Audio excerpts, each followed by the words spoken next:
Vous le savez, Elon Musk a fait un petit chèque de 44 milliards pour acheter Twitter. Depuis ça, il a licencié plus de 80% des employés, soit plus de 6500 personnes. Francis, you're fired. See ya. Mais surtout, il a rendu les certifs bleues payantes. Et ça, pour des influenceurs comme moi, c'est un vrai problème. Bon, légèrement plus important, quand il a acheté Twitter, ça valait 44 milliards. 6 mois après, ça ne valait plus que 20 milliards. Source, Elon Musk lui-même. Quand on lui en a parlé, il a dit que c'était une mauvaise décision financière. Sans déconner. This is Elon Musk. D'ailleurs, il y a d'autres experts qui l'estiment à encore moins que ça. Mais bon, on en parlera plus tard dans la vidéo. Bref, le constat est pas dingue et beaucoup de personnes se demandent si Elon Musk est pas en train de couler Twitter. There's not enough people to police this stuff, particularly around hate speech. Well, what something that hate you want speech to are you address. talking about? I mean, you use Twitter. Right. Do you see a rise in hate speech? Une fois qu'on aura compris tout ça, on analysera les décisions majeures qu'Elon Musk a prises depuis son rachat de Twitter. Et pour mesurer toutes ces actions, on va parler de Jobs to be done. Si tu sais pas ce que c'est, pas de panique, ça sera plus le cas à la fin de cette vidéo. Et c'est tout l'intérêt de ce format La Quête.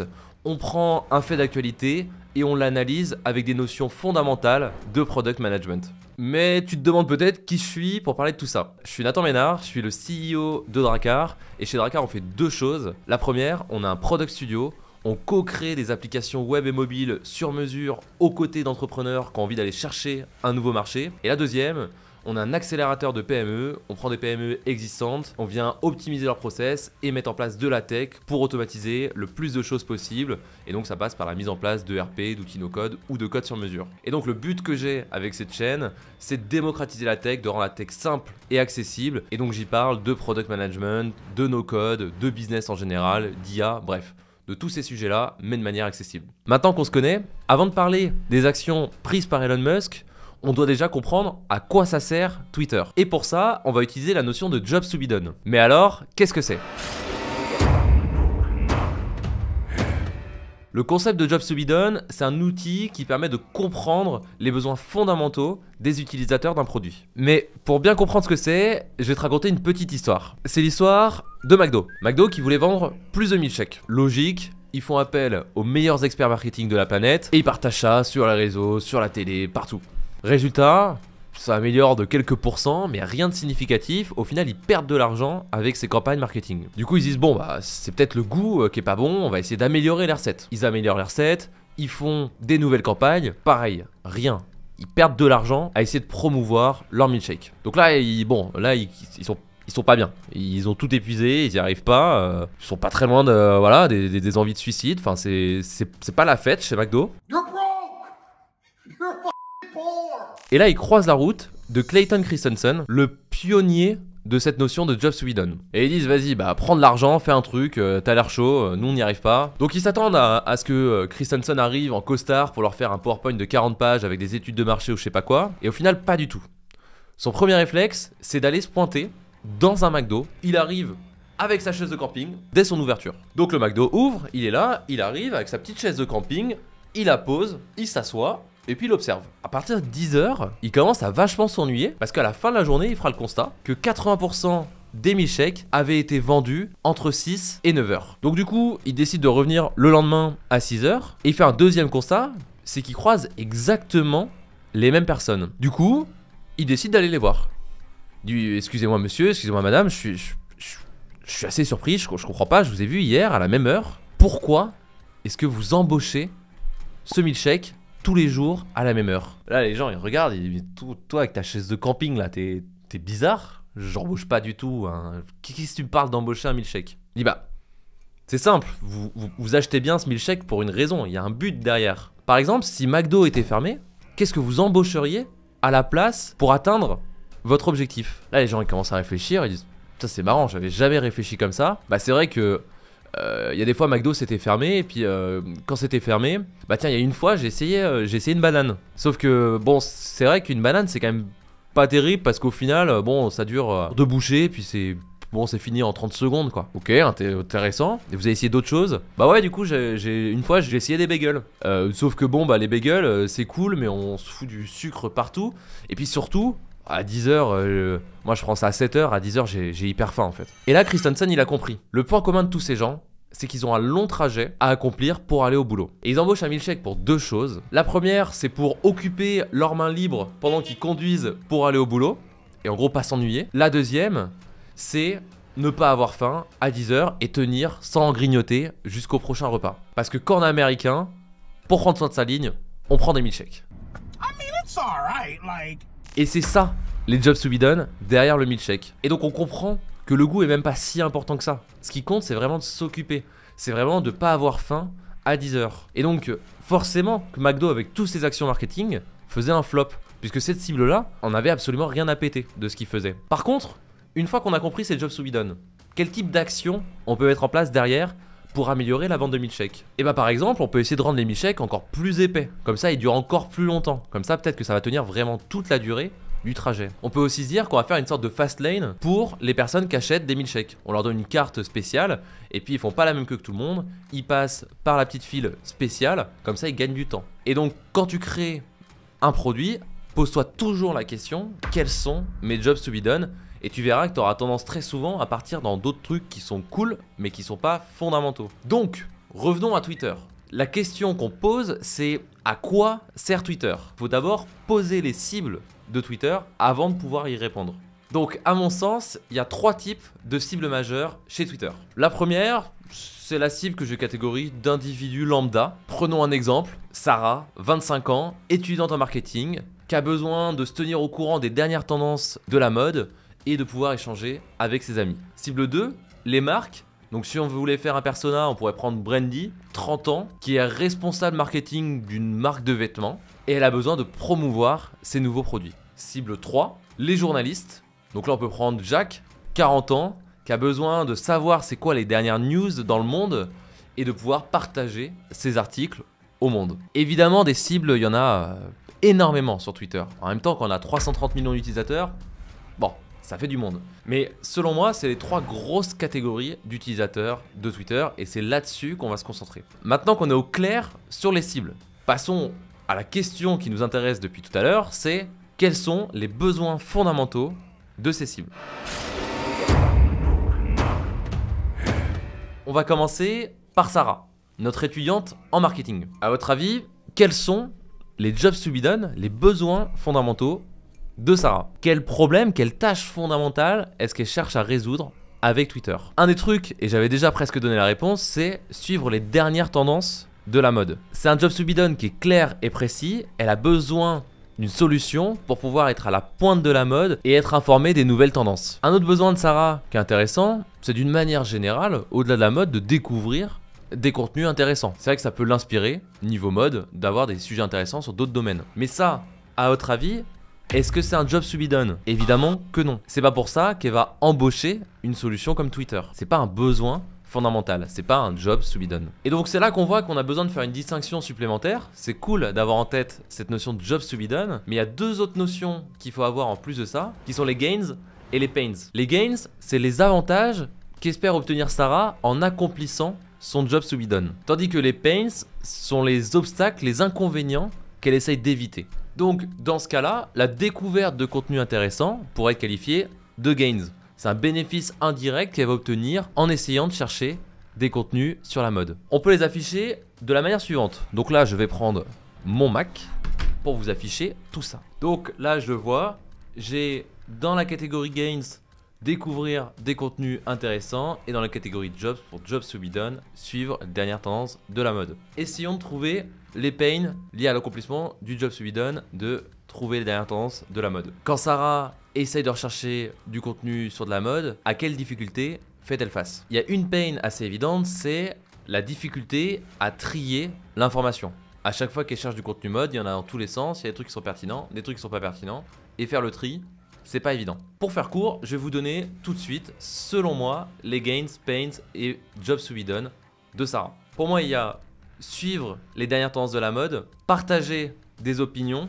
rester en contact avec ses amis. Maintenant, les gains, découvrir des contenus intéressants, recevoir des nouvelles en temps réel, se connecter avec des personnes partageant les mêmes centres d'intérêt. Maintenant, les pains, difficulté à trouver l'information, toxicité potentielle dans les interactions, quand elle essaie de s'y retrouver au niveau des dernières tendances mode, gestion des flux d'informations. Donc ces points-là, ils sont hyper importants. Gardez-les en tête, puisqu'on va se servir de ces besoins fondamentaux pour essayer de comprendre l'impact des décisions qu'Elon Musk a pris depuis le rachat de Twitter. Quelles sont les mesures d'Elon Musk depuis son rachat? On va regarder les fameuses mesures effectuées et on va regarder l'impact sur les besoins fondamentaux. Et avec tout ça, on va pouvoir répondre à la fameuse question: est-ce que Elon Musk est en train de couler Twitter? Bon, je dois vous l'avouer, j'ai galéré à écrire cette vidéo. Il y avait des infos dans tous les sens sur les décisions qu'Elon Musk a pris, puis en fait non, il l'a pas fait, puis machin truc. Et surtout, il y en avait dans tous les sens avec des gens qui étaient pas contents parce que machin, mais en fait Bob il dit que bah non, c'est bien parce que... Come on now, dog. Come on, man. C'était le bordel. Déjà, je pense que ça vaut bien un petit like et un petit commentaire et éventuellement un petit abonnement. J'étais parti pour faire un exposé de 3 heures sur les décisions d'Elon Musk, dans tous les sens, en vrac comme ça. Mais au final, en prenant de la hauteur, je me rends compte qu'il y a 3 objectifs majeurs derrière toutes les décisions d'Elon Musk et ça permet de bien les catégoriser. Première chose, rendre rentable la plateforme. Deuxième objectif, développer des parts de marché. Troisième objectif, améliorer la liberté d'expression sur Twitter, plus ou moins, quoi qu'il en coûte. Donc, analysons les décisions majeures dans chacune de ces catégories. Sur le fait de rentabiliser la plateforme, il y a eu l'introduction de Twitter Blue, donc le fameux système de certification payante à 8 $ par mois. Ces personnes qui payent pour ce service bénéficient de certaines fonctionnalités premium supplémentaires par rapport à un user lambda. Bon, ça n'a pas plu à la communauté et ça a donné lieu à ce tweet légendaire de Musk. Trash me all day, but it will cost $8. Mais bon, concrètement, c'est quoi les impacts? Il y a un gain qui s'en dégage, qui est que ça va être difficile de trier l'information. Avant, on avait la petite pastille bleue qui nous assurait que c'était quelqu'un de sérieux, en tout cas d'officiel. Là, maintenant, tout le monde peut l'avoir, donc potentiellement, je peux créer un faux compte, juste payer un petit peu, avec presque le même nom qu'une personne que j'ai envie d'imiter. Hackerman. Le petit gain, c'est je suis utilisateur lambda, je peux avoir l'air certifié en payant seulement 8 $ et avoir des petites fonctionnalités supplémentaires pour ce prix-là. Donc on voit qu'on a quand même un gros gain, mais qu'on touche pas vraiment aux jobs to be done. Donc ça a fait crier tout le monde, mais au final, on n'attaque pas les besoins fondamentaux. Ensuite, bon ça, tout le monde en a entendu parler, les licenciements massifs d'Elon Musk. Et donc se pose la question de l'impact de tout ça. Et là, c'est intéressant. Pourquoi? Parce que tout le monde se dit, c'est sûr, avec seulement 20% du staff, la plateforme elle va se péter la gueule. Il n'y aura plus aucune nouvelle fonctionnalité, ça va bugger dans tous les sens, ça va être l'horreur. Et moi je pense que pas forcément. Pour moi l'impact il peut même être de 0, voire positif. What? Pourquoi? Parce que quand on est extérieur à la tech, il y a toujours une fausse croyance, disons que il suffit de rajouter des développeurs pour aller plus vite. En gros, si je veux faire une fonctionnalité qui me prend 2 semaines, si je mets 2 développeurs, ils prennent chacun une semaine, ça fait plus qu'une semaine de temps. Parce que créer des fonctionnalités, c'est comme cuire des pâtes. Admettons que vous voulez faire 500 grammes de pâtes, vous pouvez diviser ça dans 10 casseroles si vous avez envie. Le temps de cuisson, ça sera toujours 10 minutes. Sauf que si vous avez pris 10 casseroles, vous êtes rajouté plein de problèmes. Il va falloir égoutter vos 10 casseroles, donc ça va être le bordel parce que si tout sonne en même temps, il va y avoir de l'eau qui va déborder dans tous les sens, etc. Et donc, c'est pareil dans le développement, plus on rajoute de développeurs, plus les efforts de coordination et de gestion sont importants. Et donc, cette coordination supplémentaire peut ralentir le processus, comme dans ma cuisson de pâtes, plutôt que de l'accélérer. C'est ce qu'on appelle parfois la loi de Brooks dans le domaine du développement digital. C'est que ajouter du personnel à un projet qui est déjà en retard peut contribuer à le rendre encore plus en retard, plutôt que de lui faire gagner du temps. Donc, encore une fois, potentiellement pas d'impact sur les utilisateurs avec la restructuration qui est en train d'être effectuée. Et donc, typiquement, c'est pour ça que chez Drakkar, on aime bien des petites teams de 2 développeurs avec un lead développeur qui est là juste pour vérifier le code de tout le monde parce que ça permet d'être hyper efficace, en tout cas quand on crée du MVP. Évidemment, sur des plus gros projets, on peut multiplier les développeurs, mais on est toujours hyper vigilant là-dessus. Passons au deuxième objectif, développer des parts de marché. Première action, la volonté d'Elon, ouais je l'appelle Elon parce qu'on est potes en fait. La volonté d'Elon de rendre Twitter plus accessible dans les pays en développement. Parce que jusqu'aujourd'hui, Twitter a été plutôt lent à se développer dans les pays en développement, là où il y a un énorme marché. Donc, a priori, s'il arrive à faire ça, il n'y aura pas vraiment d'impact négatif pour les utilisateurs lambda. Par contre, il y a un gain évident pour les marques et même pour les journalistes de pouvoir toucher encore plus de monde sur la plateforme. Deuxième action, enfin plutôt volonté, c'est de rendre Twitter plus attrayant. Et pour ça, il a envisagé différentes choses, mais notamment de redonner vie à Vine. Vine, c'est un petit système de vidéos de 7 secondes, 10 secondes, bon bref, de vidéos courtes, qui a fini par fermer puisque les serveurs coûtaient beaucoup trop cher, mais qui avait des centaines de millions d'utilisateurs. Admettons qu'il fasse ça. C'est quoi les impacts? Pour l'utilisateur lambda, c'est potentiellement du divertissement en plus, qui peut être sympa. Et toujours pareil, si Twitter est plus attrayant, plus de monde et donc des gains pour les entreprises et marques et pour les journalistes. Troisième objectif, la liberté d'expression. Et là, c'est le point sur lequel Musk a été intransigeant, c'est un peu le gros nouveau point qu'il a posé sur la table. Le premier type de mesure qu'il a mis en place, c'est le changement de politique. Alors ça, c'est peut-être une des choses qui a le plus fait débat dans les décisions d'Elon Musk. C'est notamment le fait qu'il a débanni des personnalités connues comme Donald Trump ou comme Andrew Tate. Et il a été très clair sur le fait que grosso modo, il n'y aurait plus de vérification du contenu et que chacun pourrait parler librement sur Twitter. Et ça a fait beaucoup débat.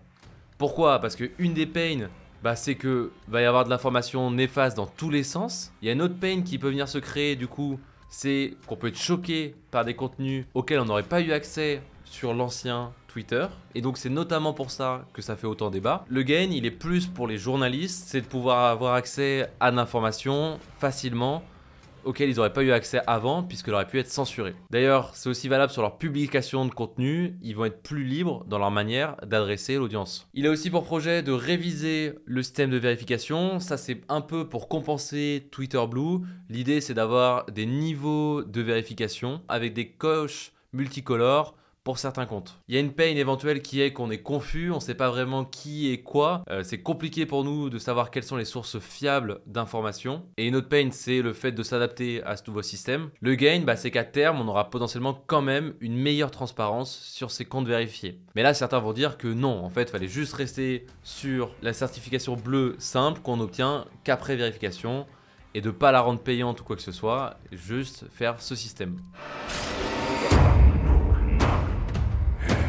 Est-ce qu'Elon Musk est en train de couler la plateforme? Oui ou non? Pourquoi c'est passé à une valorisation de 20 milliards de dollars? Enfin d'ailleurs, peut-être même moins, puisque selon Fidelity, la valorisation réelle de Twitter actuelle, donc en juin, est de 15 milliards de dollars. Maintenant, pourquoi c'est passé à une valorisation de 20 milliards de dollars? 3 points majeurs. Le premier, on en parlait à l'instant, le fait de licencier 80% du staff, forcément ça coupe drastiquement la valorisation. Aujourd'hui les compétences tech sont très rares, il y a moins de 0,5% de la population qui est développeur.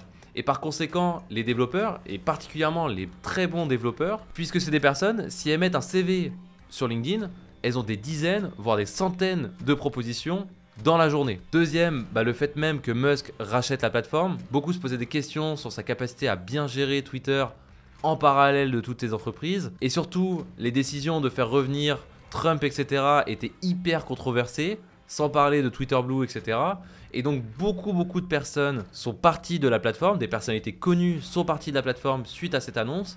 Et plus important, environ un mois après le rachat de Twitter, 50 des 100 annonceurs les plus gros de Twitter étaient partis. Ce qui veut dire une perte de revenus gigantesque. Donc pour avoir un ordre d'idée, cette année, les revenus publicitaires Twitter étaient à moins 28% par rapport à l'année d'avant. Troisième raison, c'est que les robinets se coupent. La crise économique fait de plus en plus rage, ce qui fait que les investisseurs mettent beaucoup moins d'argent dans les startups. Et donc c'est terminé l'argent magique où on lève des milliards, où tout le monde s'en fout plus ou moins qu'on soit rentable. Maintenant, quand on met de l'argent, on veut un retour sur investissement. Et donc c'est pour ça que les top entreprises mondiales, comme Meta par exemple, ont licencié une bonne partie de leur staff.